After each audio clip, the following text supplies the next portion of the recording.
Debatet në atë streën ton të vogël e të hershme s'kishin të sosur. Kisha ngelur qyqe e vetme, që kur më vdiqim shoq, plot 15 vite më parë, me të cilin kisha pasur një jetë shumë mirësi e bukuri. Të vetmi djalë që kisha u përpoqa të arisja me shumë mundime dhe brenga, po ai ma ktheu shpinën, duke mi shtuar akoma dhe më shumë vuajtjet e mia drejt një pikëllimi të pafundëm. Pa ta menduar se me rritjen e tij mbiri dhe sidomos me martesën e tij, jeta ime e shkret do të zbutej disi nga hallet dhe rënkimet. Por ja që s'kishte qenë e shkruar të ndodhte ashtu. Dhembje së humbjes së gjysmës time, i qeshtuar tashmë dhembja dhe përvëllimi shpirtëror që më shkaktonin debate dhe përplasje të ashpra të tim biri me të shoqen e tij. Teksa një ditë dëgjoj vendimin që kishin marrë të më hiqnin qafe për në azil, pasi për ta isha e tepërt. Kur se kisha menduar një fund të tillë, shtriesha në atë strofkullën time të vogël duke qarë me dënes. Për vite me radhë kisha qarë për humbjen e gjysmës time, dhe tani lotot më përvëlonin syt dhe më digjnin shpirtin. Këmbët më dridheshin, i tërë trupi im përshkruaj nga ethe të frikshme dhe të pa shpirta. Më duke sikur venat e fytyrës po më pëlqisnin dhe kullonin gjak. Pas disa ditësh më sollën pikërisht në atë humner të padëshirueshme. Këmbët më merreshin dhe sikur më ngatroheshin, kundërshtonin me forcë të më shtynin aty brenda, por ja që isha e pafuqishme të ndryshoja vendim. Një tjetër dritare jete ishte çelur përpara meje, por këtë herë akoma më e stertë, më e zymt, më e kopshme. Qielli rëndonte mbi mua si një plumb. As dielli s'arrinte dot të ngrohte sadopak shpirtin tim të akullt që kishte shkuar deri në tretje të trupit tim. S'doja ta pranoja që kisha mbërritur deri në këtë pikë. Ku ishte ajo energjia ime e dikurshme? Ku kishte humbur ajo buzëqeshja ime karakteristike, të cilën ma kishin zilit të gjithë? Isha e destinuar të humbisja dhe të tretesha në çdo qeliz dhe fa më keqe të trupit tim që të kurrej nga qasti në qast. S'më kishte ngelur asnjë fuqi të belbëzoja, qoftë dhe ndonjë lutje të vogël nga dhënjuese, që ta merja si një dritës të mekur që riri, të përhumbesha në natën e stertë drejt vegimeve që do më bënin të kuptoja se cila isha tani. Lili, shumë e dhimbshme kjo letër, ë? Një këndvështrim i çuditshëm, ose le të themi këndvështrimi se si një grua e shikon që fëmia saj po e çon në azil në shtëpinë e pleqme. E dashur Eda, nuk jam dakord me këtë pjesë, sepse duhet të dini një gjë, sepse janë bërë dhe si tabu azilet, tingëllojnë shumë rand. Unë të paktën flas për qendrën e përkujdesit që unë menaxhoj prej 18 vitesh dhe nuk jam fare dakord, domethënë me atë që sapo dëgjova, se mu duk si gogol në një strehës të ftohtë. Jo zemër, është gabim, sepse ato prindër që na kanë rritur me shumë sakrifica, ka ardhur momenti që t'i jepet shpërblimi nga fëmijët. E para, emigracioni ka bërë punën e vet, që fëmijët janë të larguar. Më kupton?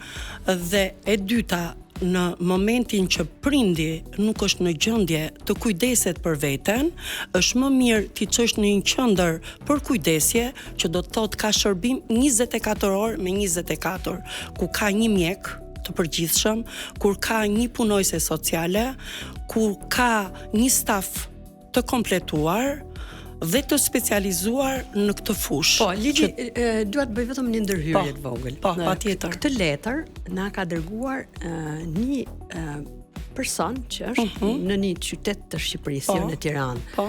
Dhe e lexuam për faktin që jo të gjithë e përjetojnë njësoj. Unë tani dua të të ngacmoj pak. Po, patjetër. Kur të ftuam, ke parasysh unë kam vizituar qendrën tënde, që është rrezja e jetës, rrezja e dritës, rrezja e gjithë të moshuarve në atë strehës. Dhe unë e kam parë se çfarë pune të jashtëzakonshme bën ti me të gjithë pjesëtarët e banorët e asaj rezidence, por a e përjetojnë të gjithë njësoj?